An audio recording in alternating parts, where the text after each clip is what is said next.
That's cool. I want to do that around here. You know, right next to Ken's 5 is the Denman Estate Park. It's an old, beautiful estate. There might be some good stuff. All right, outside tonight, let's take a look at the hill. On the top of your screen is Fredericksburg Road, which is dry, but spent most of the day a little bit on the slick side. We saw some pretty good showers at times today. Show you who got the most rain. There were some pretty decent totals around the area. 76 and cloudy tonight.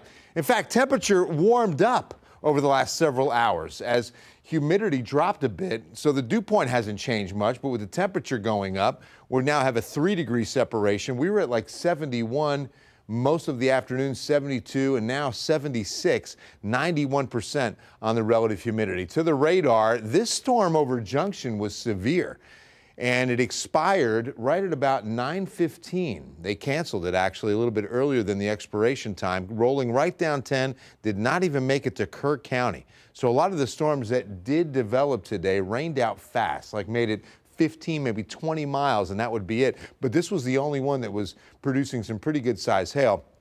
Then down near Eagle Pass, I see some pretty good storms there, just kind of rolling down the Rio Grande, not severe. Here's the showers that we saw in our area today. They were mostly early this afternoon, and it's been quiet ever since, but decent deposits. You can see just across northern Bexar County, one little pocket near downtown for maybe about 1/10 of an inch. But here's what we saw on either side of I-10, about 1/4 of an inch, a little bit better near Helotes. Look at this. This was near New Braunfels, 2 inches of rain. This led to a flood advisory that was in effect until about 5 p.m. near, I would say, just 35 and some spots off to the east of there. Then it was almost 1.5 inches near Johnson City, and then Comfort just under 1 inch today. Lots of moisture still in place. So we still have some rain chances as we move forward, but we are losing the severe threat.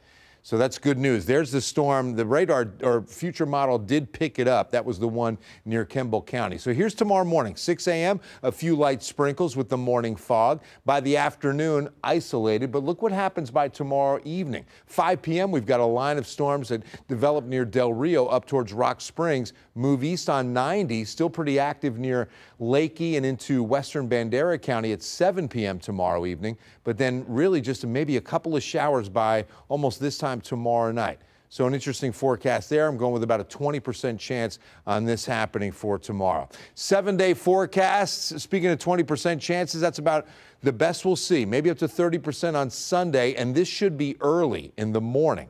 So we get most of Cinco de Mayo mostly cloudy but dry with 84. Next 2 afternoons, 86 to 87. Fog and a little bit of that misty drizzle, but these 20% chances are mainly in the afternoon of isolated pockets of rain. Dropping the rain chances, and then here comes the heat. 96 next Wednesday. Nate, you ready?